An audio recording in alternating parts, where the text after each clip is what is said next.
ചിലപ്പോ ഇതൊക്കെ കേട്ടും കണ്ടും മനം മടുത്തിട്ടായിരിക്കുമോ വി.ഡി. സതീശൻ തലമുറ മാറ്റം അനിവാര്യമാണെന്ന് പറഞ്ഞത്? അല്ല, അത് മാത്രമാണ് ഇതിൻ്റെ അകത്ത് ആകെ കൂടി ഒരു സിൽവർ ലൈനായിട്ട് ഒരു രജത രേഖയായിട്ട് എനിക്ക് തോന്നുന്നു. ഈ സതീശൻ ഈ പറഞ്ഞ കാര്യങ്ങളൊക്കെ ഇതുവരെ പാലിച്ചിട്ടുണ്ട്. പുള്ളി ഒരു കാര്യം പറഞ്ഞാൽ പറഞ്ഞതാണ്.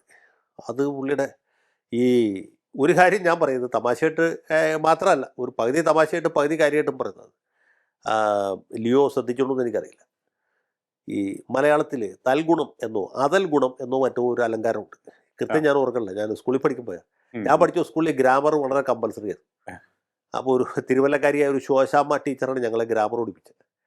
ആ ടീച്ചർ പഠിപ്പിച്ച ഈ പല അലങ്കാരങ്ങളിലും വൃത്തങ്ങളിലും പെട്ട ഒരു സാധനമാണ് തൽഗുണം അല്ലെങ്കിൽ അതൽ ഗുണം. തൽഗുണമാണെന്ന് എനിക്ക് തോന്നുന്നത്. തൽഗുണം സുഗുണം വിട്ട് മറ്റൊന്നിന് ഗുണമേൽക്കുക എന്നത്. സ്വന്തം ഗുണം വിട്ട് മറ്റൊന്നിൻ്റെ ഗുണം ഏറ്റെടുക്കുന്നതിനാണ് തൽഗുണം എന്ന് പറയുന്നത്.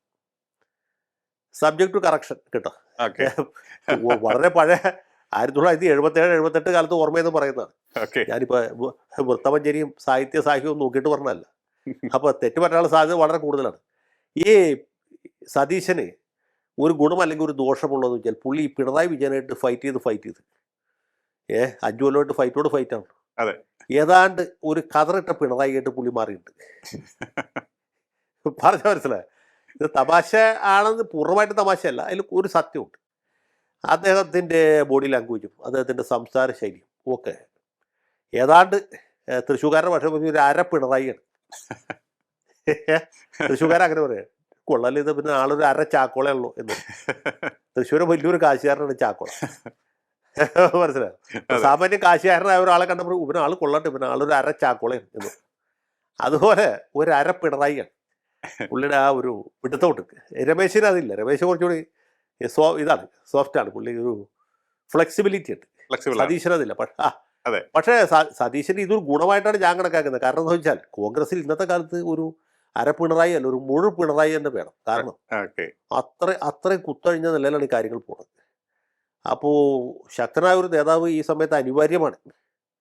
അത് കോൺഗ്രസിലും UDF-നും ആവശ്യമാണ്. അല്ലെങ്കിൽ പിന്നെ മുസ്ലിം ലീഗുകാരൊക്കെ അനാവശ്യമായ ഡിമാൻഡുകളായിട്ട് വരും. 5-ാം മന്ത്രി കഴിഞ്ഞ് 6-ാം മന്ത്രി ചോദിക്കും. മനസ്സിലായില്ലേ?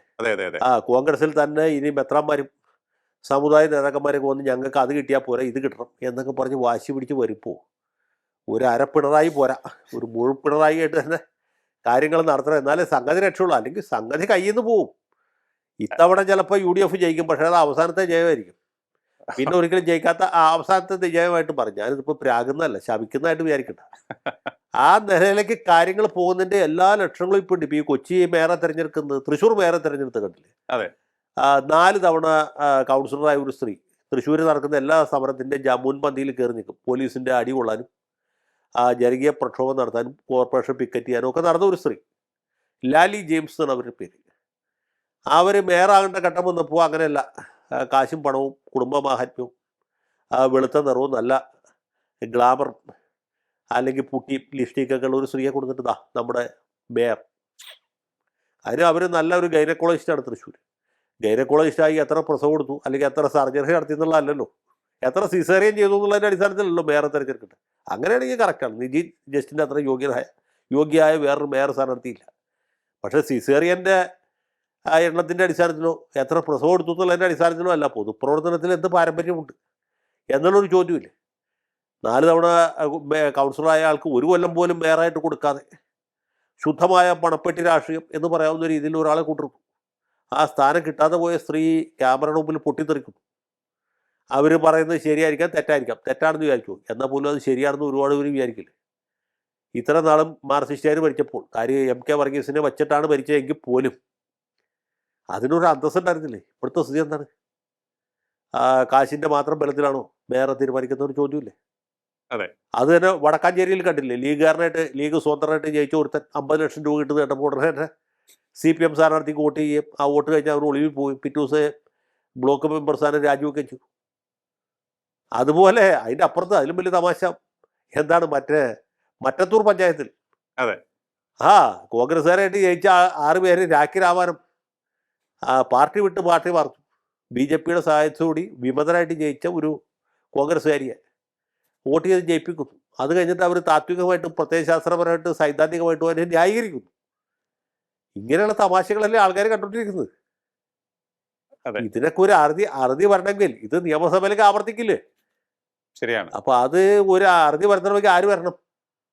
അരപ്പിണറായി പോരാ, മുഴുപ്പിണറായി വേണം. മുഴുപ്പിണറായി വരണം. അപ്പൊ ഇത് UDF ഭൂരിപക്ഷം കിട്ടുമ്പോൾ മനോരമ എഴുതാൻ സാധ്യതയുള്ള ഒരു എഡിറ്റോറിയൽ കൂടി പറയല്ലോ, ഒരു ഹെഡിങ് കൂടി പറഞ്ഞിട്ട് അവസാനിപ്പിക്കാം. സതീശൻ മിന്നൽ പിണറായി. അതെ.